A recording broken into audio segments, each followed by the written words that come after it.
안녕하세요. 여러분은 엄마를 떠올리면 어떤 감정이 제일 먼저 드나요? 누군가는 포근함과 따뜻함, 또는 그리움과 넘치는 사랑 등등 엄마와 쌓았던 추억들에 따라 비슷하지만 다른 많은 감정이 생각날 거예요. 저는 엄마를 떠올리면 미안함이 가장 먼저 떠올라요. 그렇다고 엄마와 행복한 기억이 없거나 즐거운 추억이 없는 게 아니에요. 그저 함께했던 많은 행복했던 기억들보다 엄마에게 받았던 사랑이 너무 과분했죠. 제가 해드린 게 많지 않은데 이렇게까지 사랑을 받아도 되나 싶은 정도로요. 엄마도 엄마이기 전에 한 여자이고 사람이고 자신만의 인생이 있었을 텐데 엄마라는 이유로 너무 많은 것을 포기하고 또 견뎌야 했었죠. 엄마는 자기 삶에서 엄마가 되어 자신보다 나를 더 사랑했어요. 자식을 낳아보면 부모의 마음을 헤아릴 수 있다는데 아직은 엄마처럼 모든 것을 희생하며 아이들에게 제 모든 것을 줄 수 있을지 잘 모르겠어요. 어쩌면 저는 엄마 같은 부모님이 될 수는 없을지도요. 어디서부터 이야기를 해야 할까요? 엄마에 대해 이야기하려고 하면 할 이야기가 참 많은 것 같으면서도 또 막상 이야기하려면 무엇을 말해야 할지 모르겠어요. 어릴 때부터 저는 만화를 좋아하던 아이였어요. 모든 아이가 그렇듯 저 역시 텔레비전에 나오는 만화와 만화책, 신문에 있는 단편 만화까지 그냥 그림이 그려진 거라면 다 좋아했던 것 같아요. 태어나서 제가 초등학교에 다닐 무렵까지는 저희 집이 가난하다는 생각을 못했던 것 같아요. 그냥 평범했다. 그게 제가 기억하는 어릴 때 저희 집의 모습이에요. 생일이나 어린이날이면 좋아하는 장난감이나 만화책을 사주셨고 한 번씩 온 가족이 피자나 치킨 같은 걸 먹으러 가기도 했어요. 가끔은 바다에 가서 모래성을 짓고 차가운 바닷물에 온몸이 잔뜩 절여지고 햇빛에 새까맣게 타서 따끔거리는 피부에 감자를 올려두고 온 가족이 누워있기도 했고요. 해외여행이나 고급 호텔은 가보지 못했지만 제가 가난하다거나 무엇인가 부족하다거나 하는 생각은 해보지 않았던 것 같아요. 모이면 언제나 가족들 웃음소리가 가득했고 가족을 위해 새벽 일찍부터 출근하는 존경하는 아버지, 사랑스러운 엄마, 그리고 애교 많은 동생까지. 아마 처음 시작은 동생이 막 초등학교에 입학했던 여름날이었을 거예요. 동생과 같은 초등학교에 다니던 저는 그날도 수업이 끝나고 동생과 함께 집으로 가고 있었어요. 그런데 유독 그날따라 동생의 안색이 좋지 않았죠. 재빈아, 어디 아파? 형, 나 이마가 뜨겁고 어지러워. 저는 작은 손을 동생의 이마에 올려 짚어보았고 동생은 이마에서 열이 펄펄 나고 있었어요. 저는 깜짝 놀란 동생의 손을 잡고 집으로 달려갔죠. 엄마! 엄마! 무슨 일이야, 수빈아?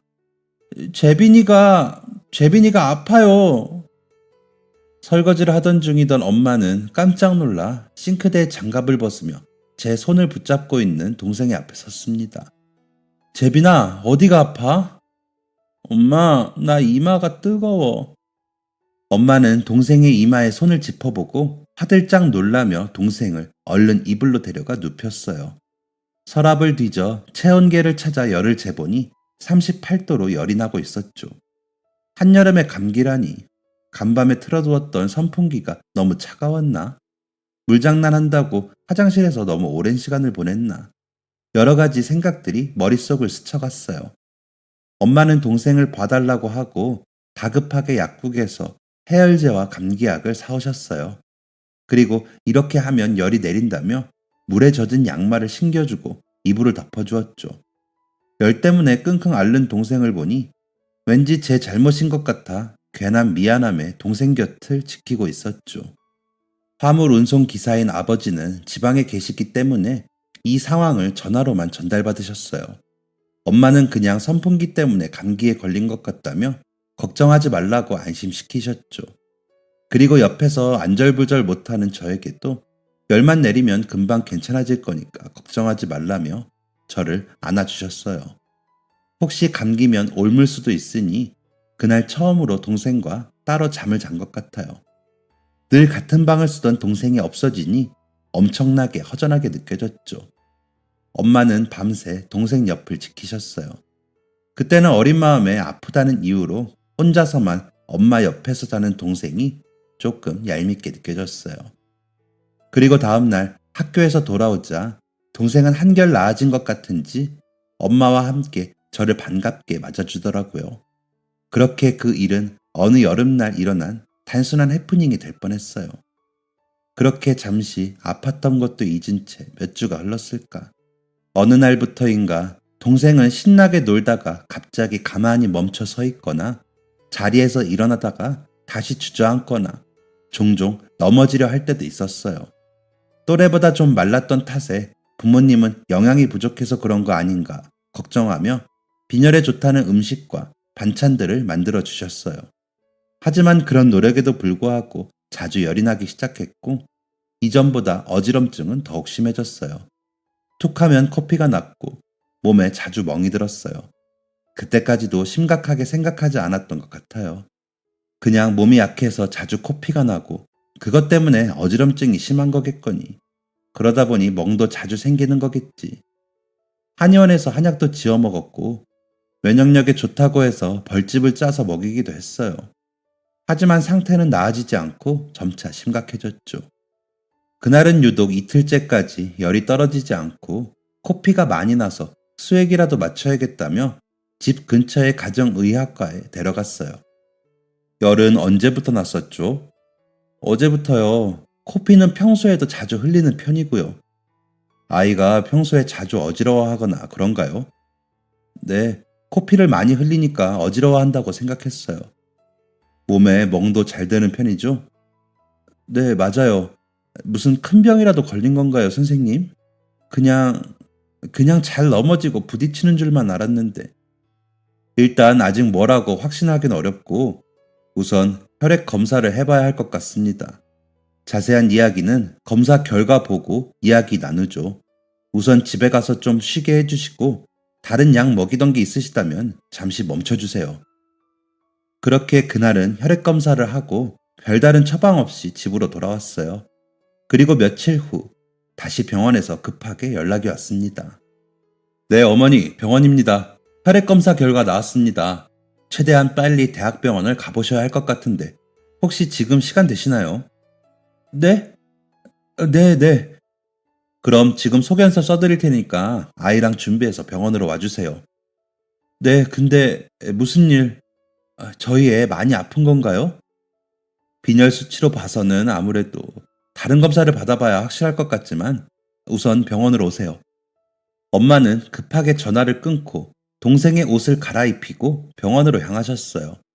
아버지는 저를 준비시키고 운전을 해서 얼굴이 새하얗게 질려 소견서를 받아 나오는 엄마와 동생을 태우고 서울로 향하셨죠. 의사 선생님이 추천한 성모병원에 도착하니 각종 검사가 시작되었어요. 엄마는 거의 울 듯한 얼굴로 동생을 데리고 진료실부터 검사실을 따라다녔고 서울의 큰 병원에 처음 와봐서 그저 신기하고 들떠있는 저를 아빠가 옆에서 지켜보고 계셨죠. 수많은 사람과 의사 선생님, 간호사분들.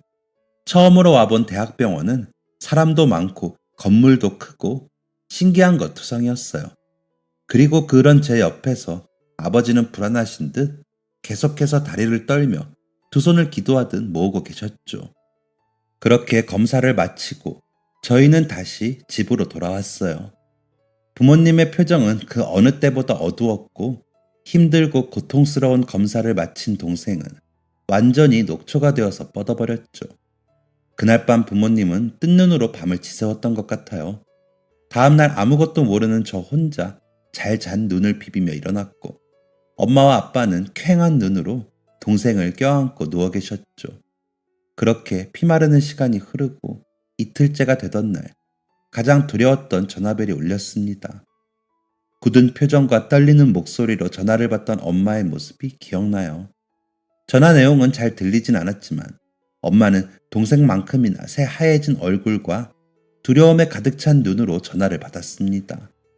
그러더니 갑작스레 풀썩 무릎을 꿇고 주저앉았어요. 저는 자세한 이유도 모른 채 쓰러질 듯 무너져 내리는 엄마를 지켜보았습니다. 아빠는 불길함을 예감한 듯 그 옆에서 터져나오는 눈물을 입술을 깨무는 것으로 애써 참아내고 있었어요. 수화기를 내려놓은 엄마는 그대로 고개를 숙이며 바닥에 엎드렸습니다.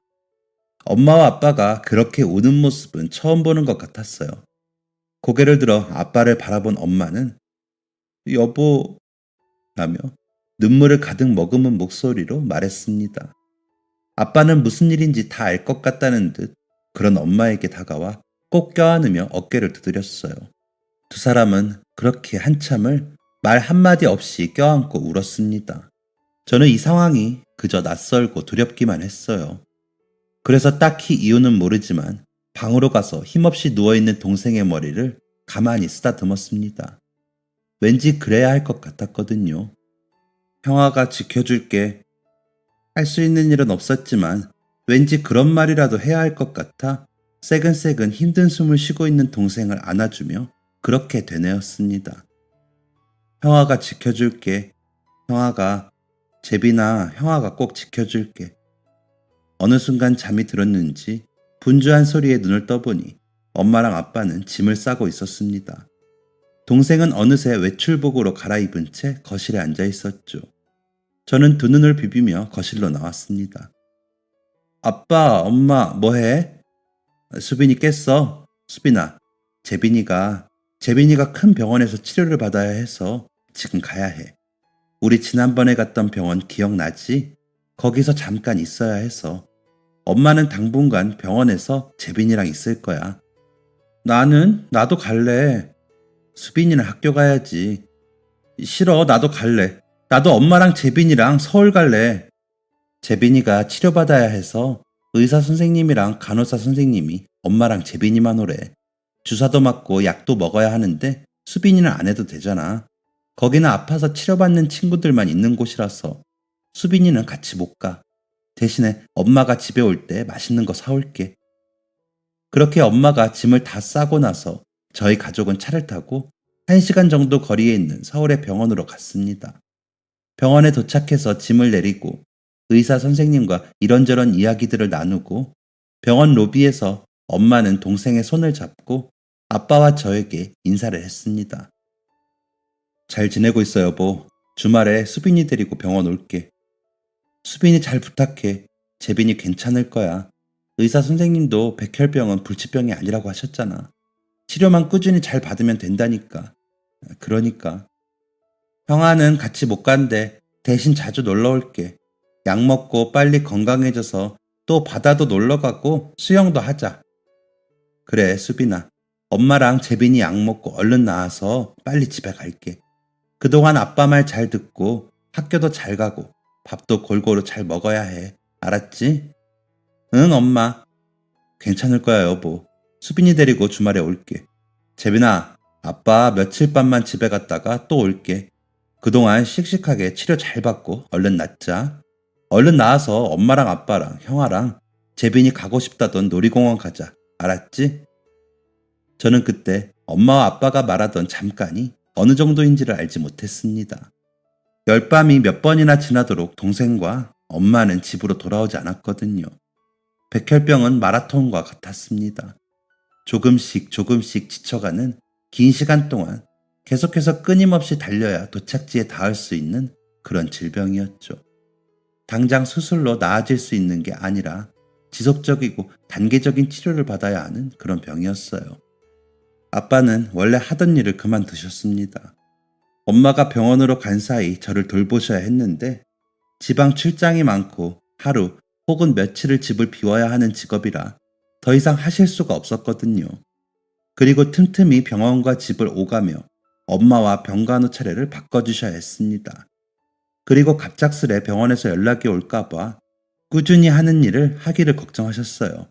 그래서 원래 하던 일을 그만두고 집 근처의 공사 현장에서 일용직 노동자로 근무를 시작하셨습니다. 아침밥을 차려주고 새벽 일찍 나갔다가 제가 학교를 마칠 때쯤에 집으로 와 저녁을 차려주셨죠.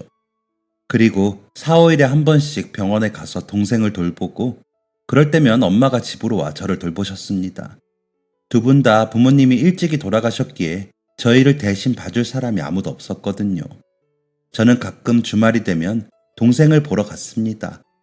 엄마는 아픈 아이들이 있는 곳이라 최대한 제가 오지 않기를 바라셨어요. 그곳에 있는 아이들이 건강한 제 모습을 보면 부러움에 슬퍼할 것 같기도 하고 또 아프고 힘들어하고 슬픈 분위기에 저를 자꾸 데려다 놓고 싶지 않으셨다고 해요. 지금이야 핸드폰도 잘 되어 있고 태블릿이나 노트북도 있지만 그때 당시에는 동생이 병원에 입원해 있는 동안 딱히 재미있는 일들이 없었습니다. 병원에서 길고 지루한 시간을 보내는 동생을 위해 해줄 수 있는 게 무엇이 있을까 고민하다가 저는 평소 제가 재밌어 하던 만화를 떠올렸습니다. 이거 봐. 이게 뭐야, 형아? 저는 제가 직접 그린 만화라고 하기도 뭐하지만 그림이기에 더 가까웠던 짧은 만화를 공책에 그려 동생에게 보여주었습니다. 학교에서 내가 걸어가고 있는데 은영이가 여기 가다가 이렇게 넘어진 거야. 근데 넘어지면서 머리를 쿵 부딪혀서 혹이 이만한 게 났어. 동생은 펜으로 서툴게 그린 제 만화에 깔깔거리며 웃었습니다. 아마 그때 처음으로 제가 그린 그림에 대해 뿌듯함을 느꼈던 것 같아요. 내가 그린 그림을 보고 이렇게 웃어주는구나. 재밌어 하는구나. 그래서 그때부터 학교에서 있었던 일이나 텔레비전에서 봤던 재밌는 일들을 공책에 만화로 그리기 시작했습니다. 때로는 제 상상 속에서 일어나는 재밌는 일들을 그리기도 했어요. 제가 무적 로봇이 되어서 동생들을 괴롭히는 병들을 다 혼내주고 동생을 지켜주는 만화도 그렸죠. 그렇게 쌓인 만화들을 병원에 갈 때마다 동생에게 보여줬습니다.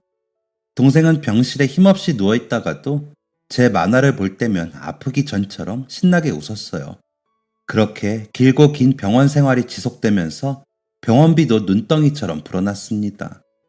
원래도 돈이 여유 있는 집은 아니었는데 거기에 아빠가 원래 하던 일까지 그만두게 되면서 수입은 병원비를 감당하기에 더욱 힘들어졌습니다.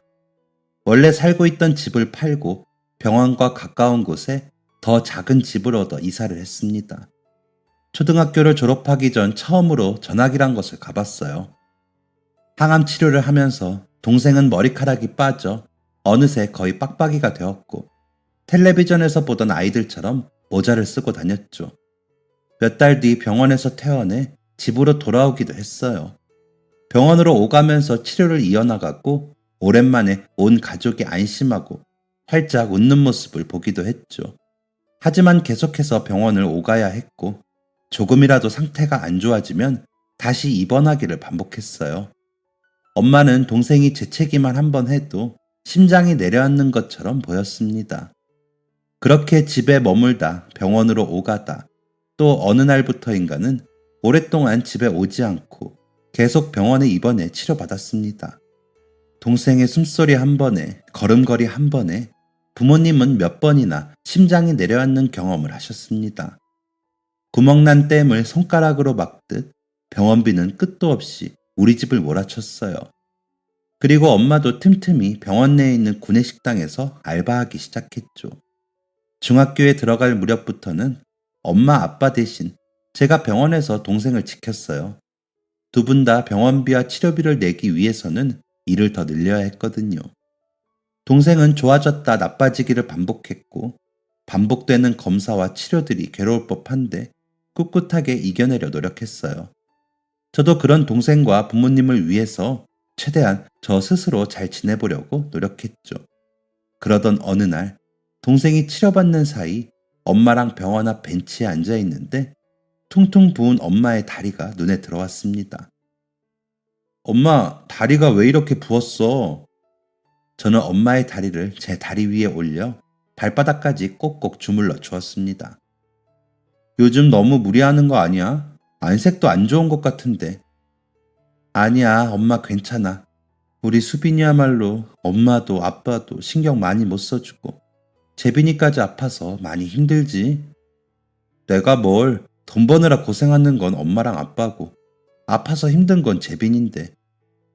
엄마는 수빈이한테 항상 고맙고 또 항상 미안해. 수빈이도 엄마 아빠 아들인데 많이 신경도 못 써주고 맨날 재빈이만 챙기고. 재빈이는 아프잖아. 어쩔 수 없지. 대신 재빈이 다 나으면 나 제일 먼저 챙겨줘야 돼. 알았지? 엄마는 저를 품에 꼭 안아주며 등을 두드려 주었어요. 엄마는 수빈이 보면 항상 마음이 너무 짠해. 재빈이 아프기 시작했을 때 우리 수빈이도 너무 애기였는데 엄마가 소풍날 도시락도 제대로 못 사주고 맨날 집에 혼자 있게 두거나 재빈이 병원에 데리고 다니느라 놀러도 못 가고 수빈이가 너무 많은 걸 포기하게 만든 것 같아서 미안해. 우리 수빈이 엄마가 너무 미안해. 너무 미안하고 또 너무 고마워. 고마워 우리 아들. 언제 이렇게 다 커서 엄마 마음도 헤아릴 줄 알고. 고마워. 그럼 내가 벌써 중학생인걸. 나 반에서 키도 엄청나게 큰 편이야 엄마. 재빈이랑 나는 걱정 말고 엄마랑 아빠 건강 잘 챙겨. 두 사람이 건강해야 돈도 계속 벌고 나랑 재빈이도 안심하지. 아이고 우리 아들 진짜 다 컸어. 다 컸어. 수빈아 근데 너무 빨리 크지 마. 엄마가 아직 못 챙겨준 게 많은데. 재빈이 괜찮아지면 엄마가 우리 아들 어리광 잔뜩 받아줄 거니까 조금만 더 천천히 철들어. 하지만 그런 엄마의 바람과 다르게 우리에게 남은 시간은 많지 않았습니다. 아픈 자식과 아직 어린 자식을 챙기느라 그 와중에 고생하는 남편과 부족한 집안을 돌보느라 엄마는 정작 자신은 챙기지 못하셨어요. 언제부터 알고 계셨는지는 모르겠어요. 엄마가 알았을 때 너무 늦었던 것보다 저는 더 늦게 엄마가 아프다는 것을 알아버렸거든요. 그저 언제부터인가 엄마는 재빈이의 병원 생활을 저에게 맡기는 시간을 늘리고 미친 듯이 일하러 다니셨어요. 병원 구내식당부터 새벽 택배일까지 시간이 남는 틈틈이 그리고 할 수 있는 일을 찾는 기회마다 마다하지 않고 일하셨죠. 저와 동생은 그런 엄마가 걱정스러워 말려보았지만 그저 잠깐 일뿐이라며 저희 말을 듣지 않으셨어요. 그러던 어느 날 밤 아빠와 다투는 엄마의 목소리를 들었습니다. 여보, 일 좀 줄여. 당신 몸 지금 일할 상황이 아니야. 안 돼. 당신 혼자 벌어서 병원비 감당하기 힘들잖아. 한 푼이라도 같이 더 모아야지. 지금 괜찮아지는 것 같아도 재빈이 언제 또 아파할지도 모르고 수빈이도 앞으로 고등학교, 대학교 가려면 돈이 더 필요할 텐데 내가 더 나이 들기 전에 지금 열심히 벌어야 해. 지금 앞으로 들 돈이 문제야? 당신이 지금 그거 걱정할 때냐고. 지금이라도 치료받으면. 아이씨, 수빈이 듣겠어, 여보. 목소리 낮춰. 의사 말 들었잖아. 길어야 몇 년이라고. 살 수 있다는 가망성은 없다고. 지금 치료받아도 어차피 죽을 몸뚱이에 의미 없이 돈 쓰는 거야. 그치만 재빈이랑 수빈이는 다르잖아. 재빈이는 지금대로 관리 잘하면 앞으로 또 걱정 없다고 하고 수빈이도 앞으로 살아갈 날이 한참이야. 지난번에도 얘기했잖아 우리.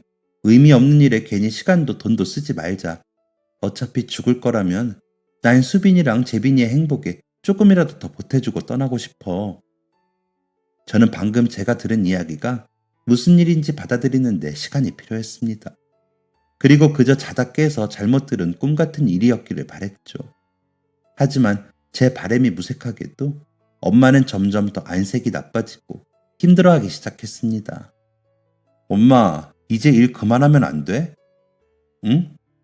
이제 일 그만해. 엄마 맨날 일하느라 비 오는 날 우산도 안 가져다 주고 비 오는 날 우산 안 챙겨서 비 맞고 돌아오는 애 나랑 몇 명 없단 말이야.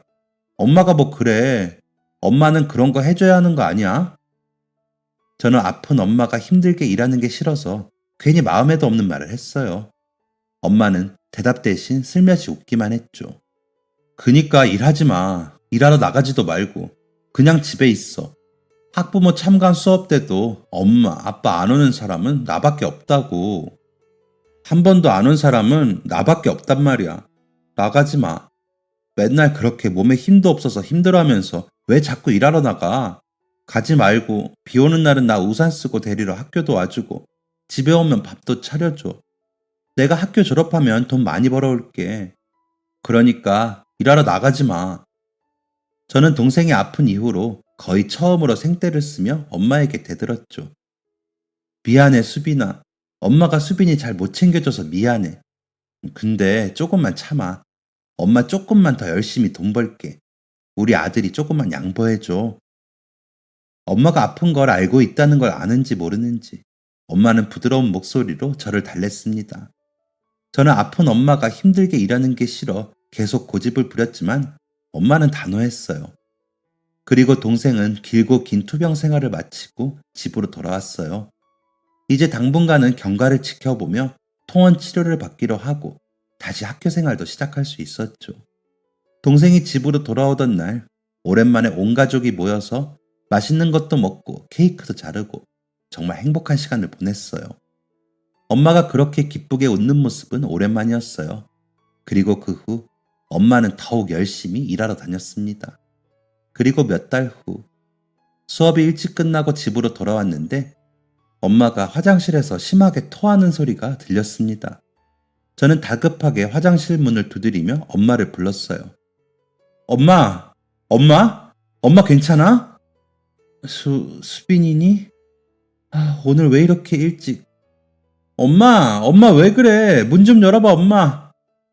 엄마 쿵 하는 소리가 들렸고 저는 다급해진 마음에 서랍을 뒤져 화장실 열쇠를 찾기 시작했습니다. 그리고 119에 전화하고 아빠에게도 전화를 했죠. 다급하게 열쇠를 찾아 문을 열었더니 그곳에는 변기에 피가 섞인 토를 잔뜩 하고 쓰러진 엄마가 보였습니다.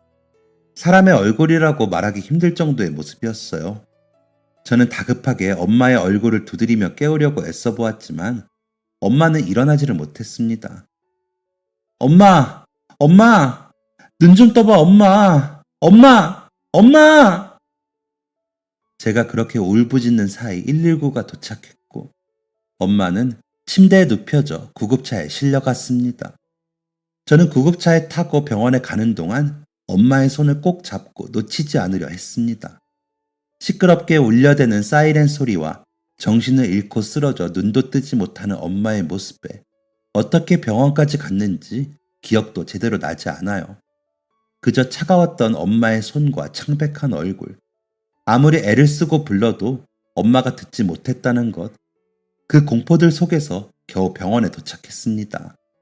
뒤이어 병원으로 달려온 아빠가 선생님들과 이런저런 이야기를 나눴고 엄마는 병실로 옮겨졌어요. 저는 엄마의 손을 잡고 눈을 뜨기를 기다렸습니다.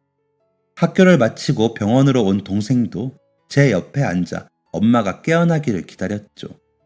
아빠 역시 제 맞은편에 앉아서 엄마의 손을 잡고 기다렸습니다. 얼마 뒤 엄마가 천천히 눈을 떴습니다. 뭐야, 우리 집 남자들 다 모였네? 엄마, 여보, 언제 이렇게 더 말랐는지 깡마른 얼굴의 엄마는 그 와중에도 장난스레 웃어 보였습니다. 몇 시야 지금? 다들 밥은 먹었어? 지금 밥 이야기가 나와? 저는 엄마가 깨어났다는 안도감에 그제야 다리가 스르르 풀리는 것 같았습니다. 걱정했던 마음들과 그렇게 무서웠는데 장난치듯 대답하는 엄마의 모습에 짜증이 뒤섞인 목소리로 말했습니다. 그럼 당연하지. 밥이 얼마나 중요한데. 엄마 괜찮아? 많이 아파? 큰 병을 알아봐서 더 감정이입이 되는지 동생은 잔뜩 울음 섞인 목소리로 말했습니다. 아니, 엄마 안 아파. 정말이야. 그냥 좀 피곤해서 그래. 거짓말하지 마, 엄마. 엄마는 제 손등을 두드리며 제 말을 막아섰습니다. 엄마 정말 괜찮아. 우리 수빈이 많이 놀랐지? 미안해, 놀라게 해서. 뭐가 또 미안해. 엄마는 뭐가 맨날 미안해. 엄마는 괜찮으니까 수빈이도 재빈이도 걱정하지 마. 여보, 애들 데리고 가서 얼른 밥도 먹고 재워요. 내일 학교 가는 날이잖아. 여보, 난 괜찮으니까 얼른 가요. 아빠는 엄마의 이불을 다시 한번 꼼꼼하게 덮어주고 저와 동생을 데리고 집으로 갔습니다. 집에 도착해 제가 열쇠를 찾느라 어지른 난장판을 정리하고 엄마가 피토한 화장실에 혼자 들어가 청소하셨어요. 저는 동생이 걱정할까봐 병원에 가기 전 무슨 일이 있었는지 아무 말도 하지 않았습니다. 그리고 일주일 후 병원으로부터 엄마가 돌아가셨다는 연락을 받았습니다. 간암이었다고 해요. 병을 알았을 때는 이미 전이가 많이 되어 치료가 어려운 상태였고 그걸 알고 나서 그 뒤부터 돈을 악착같이 벌러 다니셨대요. 엄마의 마지막은 다급하게 뛰어갔지만 이미 세상을 떠나신 후였어요. 심폐소생 금지. 엄마는 미리 그걸 요청하셨었대요. 혹시나 위급 상황이 오면 그냥 죽게 놔둬달라고. 심장이 다시 뛰게 하지 말아달라고. 어차피 죽을 건데 그 며칠, 몇 주 병원비 더 내가면서 산송장으로 돈만 쓰면 뭐하냐고. 그런 엄마가 이해하고 싶었지만 그보다 너무 원망스러웠어요. 엄마가 아프다는 사실을 제대로 알지 못했던 동생은 갑작스레 엄마가 돌아가셔서 큰 충격을 받았어요. 자기 때문에 너무 힘들어서 그렇게 된 거냐고 울고 불고 난리도 아니었죠. 엄마는 원래 아팠었다. 치료할 수 없는 병에 걸렸었다. 아빠는 그렇게 설명을 해주셨어요. 장례가 끝난 후 저희 세 사람은 엄마가 없는 일상을 억지로 적응해 나가야 했죠. 특히나 어렸을 때 병원 생활부터 엄마랑 붙어있던 동생은 그 슬픔과 허전함에 더 힘들어했어요. 아빠는 엄마의 빈자리를 채우기 위해 저희 형제에게 더 많이 노력하셨죠. 엄마가 돌아가시고 한 달쯤 지나 미술 재료로 석고가 필요했던 저는 문구점에 갔는데 마침 아빠에게 받은 용돈을 다 쓴 게 기억이 났습니다. 그래서 사장님에게 죄송하다고 이야기하고 다시 나오려는데 문구점 사장님께서 제 교복의 명찰을 흘끗 보시더니 그냥 가지고 가라고 하는 겁니다. 네가 최수빈이니? 네.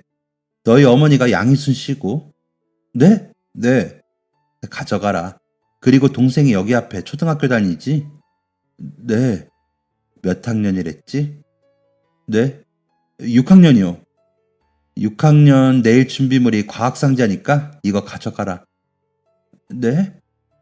계산은 미리 다 해놔서 그냥 가져가면 돼.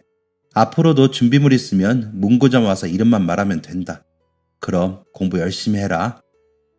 아저씨는 제 미술 재료뿐 아니라 동생이 필요한 준비물까지 공짜로 주셨습니다. 이상한 일은 며칠 후 동생과 만화방 앞을 지나갈 때도 일어났어요. 동생과 만화방 앞을 지나가는데 주인 아주머니가 저를 부르셨습니다. 얘, 너희 요즘에 왜 만화 보러 안 오니? 용돈을 다 써서. 저는 우물쭈물하며 대답했어요. 사실 아빠 혼자 돈을 벌면서 돈을 아끼려다 보니 가지 않게 된 거거든요. 어머, 용돈? 얘네도 참. 너네는 그런 거 걱정하지 말고 언제든 와서 만화책도 보고 간식도 먹어. 돈 걱정은 안 해도 돼. 정말 이상한 일이었습니다. 그러더니 또 며칠 후 비가 아주 많이 오는 날이었어요. 데리러 올 사람도 없던 저와 동생은 그저 비가 그치기를 학교 앞에서 기다리고 있었습니다. 그런데 교문 앞 버스 정류장에 앉아있는 저희에게 한 택시가 멈춰서더니 창문을 내리더라고요.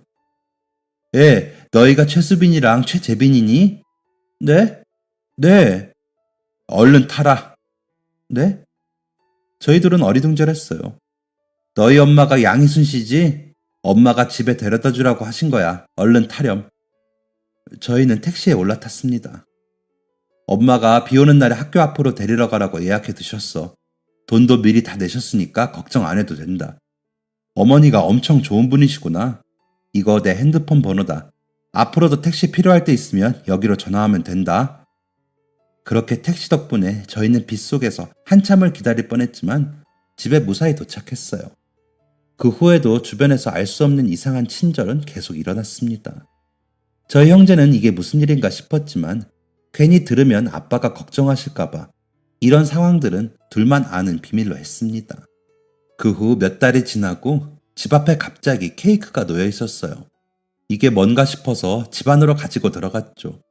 저녁이 되어 아빠와 동생과 함께 상자를 열었더니 그 안에는 카드가 들어있었어요. 여보, 생일 축하해. 엄마가 보낸 케이크였죠. 저희 부자는 어리둥절했어요. 카드에는 이어서 이렇게 적혀 있었어요. 깜짝 놀랐지? 만약을 대비해서 미리 준비한 생일 선물이야. 내가 직접 가지러 가지 못하고 배달이 온 거 보면 지금 함께 축하하고 있지 못하나 봐. 여보, 일하느라 아이들 키우느라 고생이 많아. 항상 고맙고 또 미안해요. 그날 저녁 저희는 다시 울음바다가 되었습니다. 그리고 엄마를 떠올리며 케이크를 먹었어요. 그리고 며칠 후 아버지는 일하는 공사장 앞에 밥집에서 줬다며 김치를 가지고 왔습니다. 너희 엄마가 김장하면 나눠주라고 했대. 김치값도 다 냈다고. 그렇게 돈을 악착같이 모으더니 이러려고 그랬나 보다. 아빠와 저, 동생은 그 김치를 먹으면서 다시 한번 눈물을 흘렸습니다. 아픈 몸을 이끌어 그렇게 열심히 일하더니 혹시나 엄마의 빈자리가 티날까봐 애쓰시던 거였어요. 엄마가 아픈 몸도 챙기지 않고 일만 하던 모습이 그렇게 싫었는데 엄마는 늘 저희만 생각하고 있었던 거죠. 그리고 학교를 마치고 집으로 돌아가던 어느 날 동생이 갑자기 길에서 쓰러졌습니다. 다급하게 아빠 핸드폰으로 전화를 걸었지만 받지 않으셨어요. 그때 갑자기 택시 아저씨가 준 번호가 생각났습니다. 당황해서 119에 먼저 연락해야 하는데 아저씨에게 전화를 걸었어요. 마침 근처에 있던 기사님께서는 바로 저희를 태우러 오셨어요. 쓰러진 동생을 안아 올려 택시에 태우고 다급하게 근처 응급실로 달려갔어요. 기사님은 바로 가지 않고 아빠가 오실 때까지 제 곁을 지켜주셨습니다. 뒤늦게 전화를 받고 달려온 아빠는 기사님께 감사하다는 인사를 드렸어요. 그리고 기사님께 그동안 알 수 없는 친절들이 왜 일어났는지 듣게 되었습니다. 아내분이 살아계셨을 때 저희 택시회사 앞에 있는 기사식당에서 새벽에 일하셨어요. 왜 그렇게 악착같이 일하냐 물었더니 자기는 곧 죽을 목숨인데 막내가 아프다고 하더군요. 아들이 병에 걸려서 병원비를 내느라 뼈 빠지게 일하는 남편이랑 그런 부모 때문에 하고 싶은 것도 먹고 싶은 것도 마음껏 못 해본 첫째에게 미안해서 죽기 전에 돈이라도 잔뜩 벌어서 자기가 없어도 잠깐이라도 부족함 없이 살게 해주고 싶었다고. 그래서 저희 회사에 미리 택시비도 내고 제가 듣기로는 무슨 식당이랑 애들 학교 앞 문방구랑 첫째가 만화를 좋아한다고 만화방에도 미리 선물로 냈다고 하더라고요. 그때서야 모든 의문이 풀린 저희 세 사람은 엄마가 케이크를 보냈던 빵가게에 가서 물었습니다. 아내분이 양희순 씨죠? 맞아요. 남편 생일이랑 아이들 생일에 케이크를 보내달라고 하시면서 막내가 20살이 될 때까지 부탁한다고 미리 선물로 내셨어요. 카드 내용도 다 적어두셨고요. 그제야 왜 알 수 없는 케이크가 배달이 왔는지, 식당에서는 김치를 주셨는지, 문구점에서 준비물을 그냥 내주셨는지, 만화방에서 공짜로 만화를 보라고 하셨는지 이해가 됐습니다. 그렇게 악착같이 엄마가 돈을 벌었던 이유도 알게 됐죠. 준비물 하나라도 더 챙겨주고 싶었고 생일 케이크 한 번이라도 더 사주고 싶었던 엄마의 마음이었어요. 아픈 몸을 혹사해가면서까지 그렇게 마지막까지 저희를 위해 돈을 벌고 떠나신 거였어요. 아버지와 저희는 집에 와서 한참을 울었습니다. 고맙다고 말하고 싶어도 미안하다고 말하고 싶어도 그 말을 들을 엄마는 이 세상에 없었거든요. 그러지 않아도 된다고, 그런 거 필요 없다고, 괜찮다고 말하고 싶어도 엄마는 이미 없습니다. 난 이런 거 필요 없다고, 엄마가 하루만이라도 더 우리랑 같이 있는 게 더 좋다고, 지금이라도 엄마가 살아있다면 그렇게 말하고 싶었어요. 동생도 같은 마음이었는지 밤새 엄마 이름을 부르며 끙끙 앓았습니다. 그리고 다음날 아빠에게 엄마가 어디가 아팠는지, 왜 아팠는지를 물어보더니 몇 날 며칠 집 근처 구립도서관에서 암에 대한 책을 찾아 읽었습니다. 그리고 몇 년간의 지속적인 관리 끝에 동생이 고등학교에 올라갈 무렵 완치 판정을 받았습니다. 재발을 할 수도 있지만 몇 년 동안의 추적 결과 병의 전이도 재발도 발견되지 않아서 완전히 일상으로 돌아갈 수 있었죠. 오랜만에 아빠와 동생과 함께 엄마의 납골당을 찾았습니다. 이 소식을 들었을 때 저희 세 사람의 마음속에 가장 먼저 떠오른 건 엄마였으니까요. 엄마 오랜만이지? 재빈이 이제 다 나았다. 병원에서 이제 1년에 한 번씩 재발하지 않는지 체크하면 된대. 진짜 건강해졌어 재빈이. 이제 힘도 세고 나한테 막 까불고 대들기도 해. 키도 엄청나게 컸다니까. 항암 치료받으면 키 안 클까봐 엄마가 걱정 많이 했는데. 엄마, 나랑 약속한 거 기억나? 재빈이 다 나으면 내 어리광 다 받아준다고 했잖아. 그러니까 빨리 철들지 말라고. 그렇게 약속해놓고 안 지키면 어떡해. 약속은 꼭 지켜야 한다고 어릴 때 엄마가 그랬으면서 너무해. 나 가끔 꿈에서라도 어리광 부릴 거니까 꿈에 나와 엄마. 알겠지? 다시 시간이 흘러 마지막으로 동생이 20살이 되던 생일 케이크를 받던 날. 저희 세 사람은 그동안 엄마와 한 약속을 지켜준 식당 사장님과 택시 기사님, 문구점 아저씨와 만화방 아주머니, 빵집 사장님에게 감사 인사를 드렸습니다. 비록 엄마가 돈을 미리 내긴 하셨지만 그래도 그동안 저희를 잘 챙겨주시고 계속 지켜봐 주셔서 너무 감사했다고. 저희가 잘하는 것을 옆에서 같이 지켜보다시피 한 그분들도 막내 동생이 드디어 성인이 되는 것을 감개무량하시면서 축하해 주셨습니다. 오히려 잘 자라줘서 고맙다고, 그동안 엄마 없이 잘 크느라 고생 많았다고, 아내 없이 아이들 키우느라 정말 고생했다고 말해 주셨어요. 그리고 마지막으로 받은 동생을 위한 생일 케이크의 카드에는 이렇게 적혀 있었습니다. 사랑하는 재빈아, 우리 아들 20살 생일을 축하해. 처음 재빈이가 아프기 시작했을 때 나을 수 있다고 믿어야지 하면서도 혹시 그러지 못하면 어떡하지 하는 걱정을 했었어. 그랬던 우리 아들이 이제는 어엿한 성인이 되었구나. 곁에서 함께 보지는 못하지만 엄마는 재빈이의 마음속에서 늘 지켜보고 응원하고 있을 거야.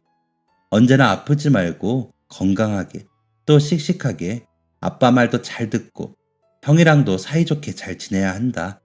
사랑한다, 내 아들. 동생은 이제 의대 졸업을 앞두고 있습니다. 엄마가 돌아가신 후 의학에 관심이 커졌거든요. 좋은 의사가 되어서 자기처럼 아픈 아이들을 돌봐주고 싶고 더 열심히 연구해서 엄마처럼 아픈 사람들이 더 이상 세상을 떠나가지 않도록 도와주고 싶다더라고요.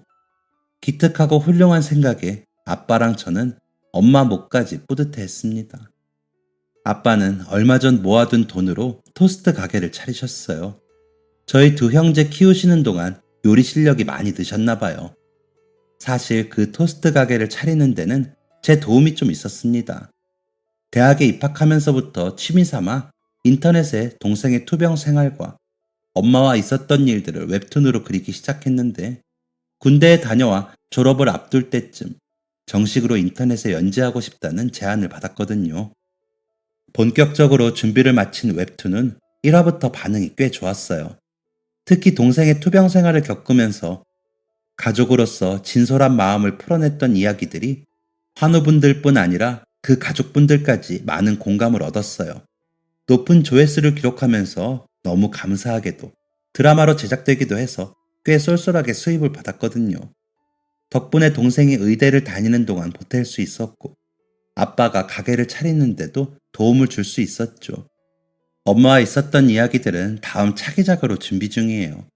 정식 데뷔하기 전에는 엄마와의 일들을 짧게 언급했는데 그때도 많은 분들이 감동하시며 좋아했던 이야기라 좀 더 퀄리티 있게 잘 다듬어서 저희 엄마 자랑을 하고 싶거든요. 앞서 연재 중인 만화보다 엄마 이야기를 쓴 차기작이 더 잘 되었으면 좋겠어요. 그래서 온 세상 사람들이 다 저희 엄마가 얼마나 훌륭한 분인지 대단한 분인지 알 수 있게요. 그러기 위해서 저는 오늘도 손목도 허리도 아프지만 끊임없이 그림을 그려요. 아빠는 열심히 장사하시면서 한 번씩 소아병동에 토스트를 들고 봉사활동을 가시고요. 동생은 하나의 생명이라도 더 살리겠다며 그래서 자기처럼 누군가를 잃는 슬픔을 한 명이라도 줄일 거라며 이 악물고 공부하고 있어요. 엄마는 돌아가시면서 저희에게 빈자리를 느끼지 않게 해주시겠다고 악착같이 돈을 벌어서 이런저런 걸 결제하고 떠나셨지만 사실 엄마가 돌아가시면서 남긴 가장 큰 유산은 아버지와 저희 형제를 매일 더 열심히 최선을 다해 살아가게 하는 평생을 노력해도 그 끝에 닿을 수조차 없는 엄마의 사랑이 아니었을까 싶어요. 오늘도 저희 세 사람은 돌아가시기 전까지 저희를 걱정하시고 사랑했던 엄마를 기억하며 치열하게 하루를 살고 있습니다. 사랑하는 엄마에게, 아내에게 더 훌륭한 사람이 되어주기 위해서 말이죠. 긴 사연 들어주셔서 정말 감사합니다.